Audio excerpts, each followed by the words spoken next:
இன்றைக்கி இருக்க டேரக்டர்ஸ்லாம் லாங் டைமுக்கு அவங்களால ஸ்டேபிள் பண்ணவே முடியல. கண்டினியூஸாக சக்ஸஸ் வந்து கொடுக்கவே முடியறதில்ல.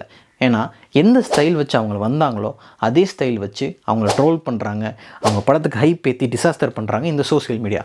பட் இவ்வளோ பிரச்சனைகள் இருந்துமே சுந்தர் சி அப்படின்ற ஒரு டேரக்டர் வந்து எத்தனை வருஷமாக இந்த ஃபீல்டில் டைரக்ட் பண்ணிவிட்டு ஆக்ட் பண்ணிவிட்டு இன்னும் வரைக்கும் ஓடிக்கிட்டே இருக்கார். ஸோ அவருக்கு இன்றைக்கி பெரிய ஒரு ப்ராஜெக்ட் கிடச்சிருக்கு. கமலஹாசன் அவர்கள் ப்ரொடியூஸ் பண்ணி ரஜினிகாந்தை டைரக்ட் பண்ண போகிறாரு நம்ம சுந்தர் சி.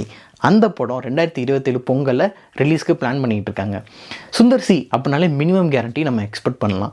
சுந்தர் சினாலே கமர்ஷியல் தான். So Rajini plus commercial director Sundar C சேர்ந்தாங்கன்னா ரிசல்ட் எப்படி வரும்னு நீங்களே எக்ஸ்பெக்ட் பண்ணுங்கள். சுந்தர் சி அப்படின்னாலே ஹிப்ஹாப் பாதி தான் மியூசிக் போடுவார்னு நமக்கு எல்லாத்துக்கும் தெரிஞ்ச ஒரு விஷயம். ரஜினிகாந்த் அப்படின்னாலே இன்றைக்கி ரீசெண்டாக வந்து அனிருத் தான் மியூசிக் போடுவார்னு அதுவும் தெரிஞ்ச விஷயம்.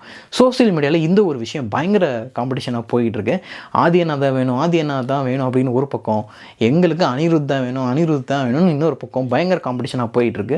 உங்களுக்கு இந்த ப்ராஜெக்டில் யார் மியூசிக் டேரக்டராக வேணும் அப்படின்றத கமெண்ட் செக்ஷனில் கமெண்ட் பண்ணுங்கள். அதுக்கு முன்னாடி நம்ம சேனலை சப்ஸ்கிரைப் பண்ணிக்கோங்க.